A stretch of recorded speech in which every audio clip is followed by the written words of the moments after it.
వచ్చిన తర్వాత మీ అధికారులు మీరు అంతా కూడా ఎక్సర్సైజ్ చేసి అసెంబ్లీలో ప్రవేశపెట్టారు. కేవలం 6.5 లక్షల కోట్లు మాత్రమే అప్పు ఉంది అని. 14 లక్షల కోట్లుందని అబద్ధం చెప్పిన మేనిఫెస్టోలోనే అన్ని చేస్తామన్నప్పుడు అందులో సగం ఉన్నప్పుడు ఎందుకు చేయలేకపోతున్నారని నేను అడుగుతున్నా. అసలు ఇప్పటికీ రాష్ట్రం విడిపోయాక మొదటిగా ముఖ్యమంత్రి అయింది మీరే. మీరు దిగిపోయేటప్పటికి ఎంత అప్పు ఉంది, మీరెంత అప్పు చేశారు, మీరు ప్రజలకు ఏం సంక్షేమాన్ని ఇచ్చారు, రాష్ట్రానికి ఏం అభివృద్ధి చేశారో ఒక వైట్ పేపర్ రిలీజ్ చేయండి. ఆ తర్వాత వచ్చిన జగన్మోహన్ రెడ్డి గారు 5 ఏళ్లలో ఎంత అప్పు చేశారు, కోవిడ్ సంక్షోభంలో కూడా రాష్ట్రానికి ఆదాయం లేకపోతే ఎలా సంక్షేమాన్ని అభివృద్ధిని చేశారు, ఎంత అప్పు చేసి ఆ అప్పు డబ్బులు ఏమైందో కూడా ఒక వైట్ పేపర్ రిలీజ్ చేస్తే మీ అబద్ధాలకి ఫుల్ స్టాప్ పడుతుంది. ఎన్నికల ముందే కాదు ఇప్పుడు కూడా అబద్ధాలు చెప్పుకొని బ్రతకాలనుకుంటున్నారు తప్ప రాష్ట్ర ప్రజలకు ఇచ్చిన హామీలు నెరవేర్చాలన్న చిత్తశుద్ధి లేకపోవడం దురదృష్టకరం.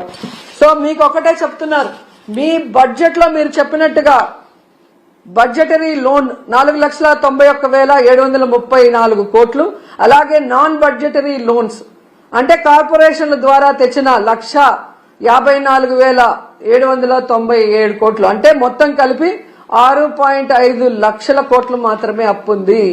దాంట్లో మెజారిటీ మీరు చేసిన అప్పులే 2014లో. సో 14 లక్షల కోట్లు ఉన్నప్పుడే అన్ని అమలు చేస్తామన్న మీరు ఈ రోజు చేయకుండా దాన్ని జగన్మోహన్ రెడ్డి గారి మీద తోసి తప్పించుకోవాలి అంటే వదిలిపెట్టే ప్రసక్తే లేదు. అండ్ ఈ రోజు మీకు హెచ్చరిస్తున్నాం, పిల్లల జీవితాలతో చెలగాట మాడే విధంగా కనుక మీరు ఇలాగే ముందుకు వెళ్లి ఫీజు రియంబర్స్మెంట్ బకాయిలు కానీ విద్యా దీవెన వసతి దీవెన బకాయిలు చెల్లించకపోతే మీకు డెడ్ లైన్ 5వ తేదీ ఫిబ్రవరి 5వ తేదీ లోపల చెల్లించకపోతే వైఎస్ఆర్ కాంగ్రెస్ పార్టీ నాయకులు కార్యకర్తలు విద్యార్థుల తల్లిదండ్రులతో ఫీజు పోరు చేసి మీ మెడలు వంచి పిల్లలకి అండగా నిలబడతామని కూడా ఈ సందర్భంగా తెలియజేసుకుంటున్నాం. అండ్ ఫైనల్ గా ఒకటి చెప్పాలనుకుంటున్నా, ఈరోజు ప్రభుత్వానికి ఎలా సంక్షేమాన్ని అందించాలి, ఎలా అభివృద్ధి చేయాలని చేతగాకపోతే జగన్మోహన్ రెడ్డి గారిని తిట్టడమో మాలాంటి వాళ్ళ మీద ట్రోల్స్ చేయటం వల్గర్ గా పోస్టులు పెట్టడమో కాదు, ఎలా పని చేయాలో జగన్ గారి దగ్గర క్లాసులు తీసుకుంటే నేర్పిస్తారు. చిన్నవాడైనా మొదటిసారి ముఖ్యమంత్రి అయినా ప్రజలకు ఇచ్చిన ప్రతి వాగ్దానాన్ని రాష్ట్రంలో ఎలాంటి పరిస్థితులున్నా కూడా సమర్థవంతంగా అందించి అందరికీ కూడా అన్నలాగా అండగా నిలబడ్డాడు. మీలాగా మీ మీద ఎవరో ఒకరి మీద నిందలు మోపి తప్పించుకోవాలన్న ప్రయత్నం చేయలేదు.